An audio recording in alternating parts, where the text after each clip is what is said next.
ইন্না লিল্লাহি ওয়া ইন্না ইলাইহি রাজিউন।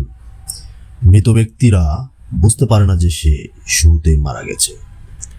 মৃত্যু পরবর্তীতে আত্মীয় স্বজনের কান্নাকাটি, গোসল, কাফনের কাপড় পরানো, এমনকি তাকে কবরস্থ করা পর্যন্ত নিজেকে সে মনে করে মৃত্যুর স্বপ্ন দেখছে।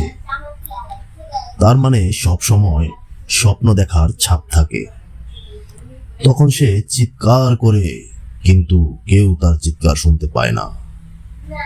পরবর্তীতে যখন সবাই ছত্রভঙ্গ হয়ে যায় এবং মাটির নিচে একা থাকে, আল্লাহ তার আত্মাকে পুনরুদ্ধার করেন। সে তার চোখ খোলে এবং তার খারাপ স্বপ্ন থেকে জেগে ওঠে। প্রথমে তিনি খুশি এবং কৃতজ্ঞ যে তিনি যা দেখেছিলেন তা কেবল একটি দুঃস্বপ্ন ছিল এবং এখন সে ঘুম থেকে জেগে উঠেছে।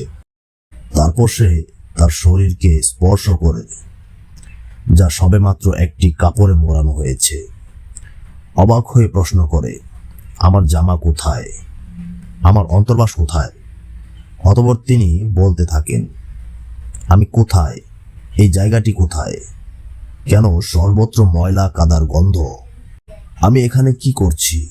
তারপর সে বুঝতে শুরু করে যে সে আন্ডারগ্রাউন্ড এবং সে যা অনুভব করছে তা স্বপ্ন নয়। হ্যাঁ, তিনি সত্যিই মারা গেছেন। তিনি যতটা সম্ভব জোরে চিৎকার করেন, ডাকেন তার আত্মীয়রা যারা তাকে বাঁচাতে পারে। কেউ তার উত্তর দেয় না। তখন তার মনে পড়ে যে এই মুহূর্তে আল্লাহই একমাত্র ভরসা।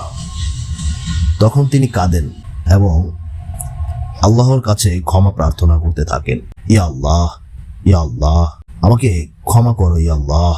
সে এমন এক অবিশ্বাস্য ভয়ে চিৎকার করে যা সে তার জীবদ্দশায় আগে কখনো অনুভব করেনি। যদি সে একজন নেক মানুষ হয়, তবে হাস্যোজ্জ্বল মুখের দুইজন ফেরেশতা তাকে সান্ত্বনা দিতে বসবে, তারপর তার সর্বোত্তম সেবা করবে। যদি সে খারাপ লোক হয়, তবে দুইজন ফেরেশতা তার ভয় বাড়িয়ে দেবে এবং তার কুৎসিত কাজ অনুযায়ী তাকে নির্যাতন শুরু করবে। হে আল্লাহ, আমাদের গুনাহ ক্ষমা করুন, নেক কাজের তৌফিক এবং ঈমান নিয়ে পরকালে পাড়ি দেওয়ার নসিব দান করুন। আমিন।